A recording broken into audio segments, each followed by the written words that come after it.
Tomorrow marks the launch of the biggest Microsoft exclusive in years, Sea of Thieves. This is the perfect time to go over everything you need to know before starting the game.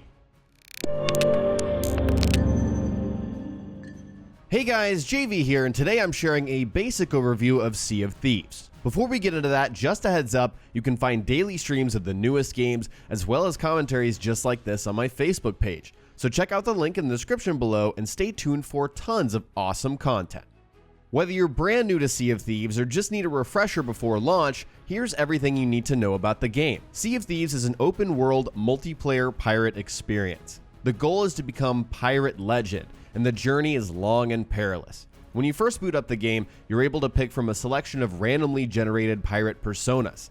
This will be your permanent choice, so choose wisely. Next, you'll need to choose a boat. You can play Sea of Thieves by yourself or with up to 3 more friends. If you don't have any friends, you can also use the matchmaking feature to find some people to play with. The size of your crew determines the size of your ship. Sailing solo or with one pirate friend, you'll man the sloop, a smaller ship with only one sail.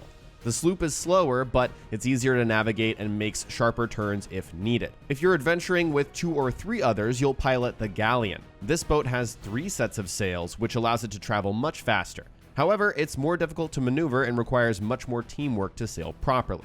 Once you choose your boat, you'll be plopped onto an island. This happens every time you turn on the game, but all of your progress is saved after each session, so don't worry about that. Now let's talk about basic gameplay mechanics. Sea of Thieves is a simplistic game from a UI perspective. The game features no minimap or pause screen worldview. Everything that you want to accomplish must be done manually. Need to find out where to go next? Use your compass or consult the map on your ship. Need to heal up? Pull out a banana to munch on. You're also equipped with 2 weapon slots for any enemies you might encounter. Weapons range from a simple rapier for melee combat to a scoped rifle for long-range targets. Most of the time, you'll either be navigating the boat, fighting off ne'er-do-wells, or using tools to locate your objective. Speaking of navigation, let's talk about steering your ship. Each boat has a set of simple operations. First is the wheel, which obviously steers the ship. Keeping it in the middle will steer your ship on course, while leaving it left or right will force the ship in either direction until corrected. Next are the sails, which have a direction and a length. Lowering the sails allows you to catch the wind and travel more quickly. Alternatively, raising them will slow the ship down. Angling the sails lets you pivot them left and right. Hitting just the sweet spot increases speed, but leaving it in the wrong place will also slow you down. Determining the proper direction and sail length is a constant struggle, since the waves will send you in different paths as well. Managing these in tandem is the way to sail most efficiently. Another consideration is the anchor. You'll need to manually raise it each time you want to disembark or lower it when you want to arrive at port. Finally, you have the cannons. These are for defending from or attacking enemy ships. You'll need to load the cannonballs and aim these weapons, judging the arc and angle with each shot. Additionally, if your ship suffers enemy fire, holes will appear. You'll need to grab wooden planks and make repairs before water fills the hole and sinks your ship. Ramming into land or other obstacles will also tear apart the boat and require repairs. Other things to know about your ship: each comes with a map table. You can navigate the world and locate your destinations from anywhere here. You'll also have a voyage table, which allows any crewmate to propose an expedition. A majority vote is required to set off on each voyage. Finally, you have the brig. Any crewmates that are acting out can be thrown in a temporary pirate prison to think about what they've done. If you ever happen to lose your ship, you will appear on a spooky ghost ship instead. Traveling through the door will revive you, and a friendly mermaid will appear in nearby waters, which will recover your ship and send you on your next adventure.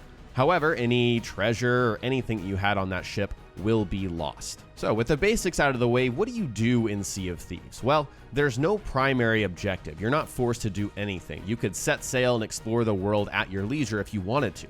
But there are a series of pirate trading companies that are more than willing to send you on voyages. These outfits will shower you with gold for completing tasks, so it's definitely worth your time. Every outpost island, which are friendly islands where you can trade items and buy cosmetics, has a representative from each of the 3 companies: the Gold Hoarders, Merchant Alliance, and Order of Souls. First, the Gold Hoarders will task you with solving riddles and finding the X marks the spot on uncharted islands in order to dig up lost treasures. You'll need to use a compass, shovel, and your brain to locate and dig up the booty.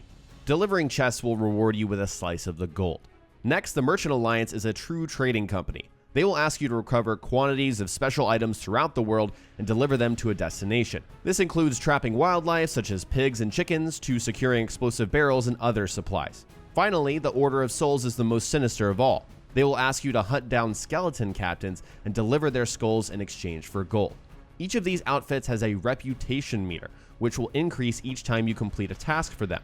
At certain reputation levels, better and more rewarding voyages will become available, as well as special weapons, clothing, and ship customization options to show off your accomplishments. In order to become Pirate Legend, you must reach a certain level with each of the faction's reputations. This will unlock a secret Pirate Legend only location to spawn into every single session. Additionally, you'll have access to special ships that only Legends are allowed to own, and secret voyages that only Legends can embark on. This is considered the end game of Sea of Thieves for right now, though the world and progression is supposed to expand via free updates to the game. Other activities in the world include skeleton forts, sea monster encounters, and PvP combat. Starting with skeleton forts, these are scattered throughout the world, but a spooky skull cloud with glowing eyes will appear above active forts. The trick is everyone in your world will see the same thing, so it'll draw enemy ships towards the same destination. The goal is to clear out waves of skeletons until a captain appears, which is a tougher enemy. Once the captain dies, it will drop a vault key, but once again, this is a global item, meaning anyone who sees it can pick it up.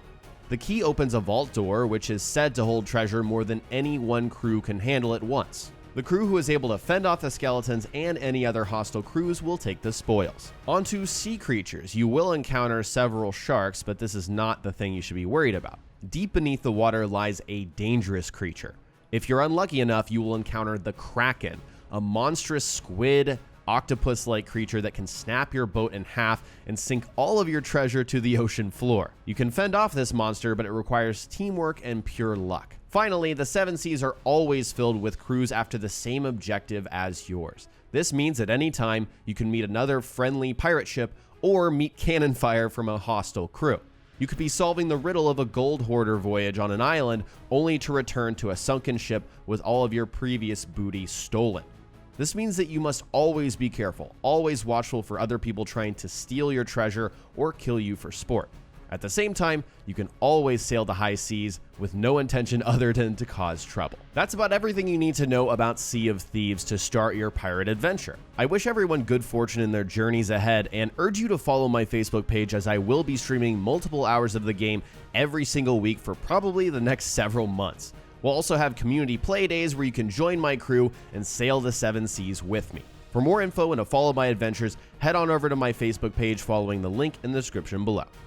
Alright guys, that's it for today's video. In the comment section below, tell me what you'll be doing first in Sea of Thieves. Share your plans in the comment section below. If you enjoyed the video, remember to hit that like button and subscribe for more commentaries just like this. Thanks so much for watching, and I'll talk to you next time.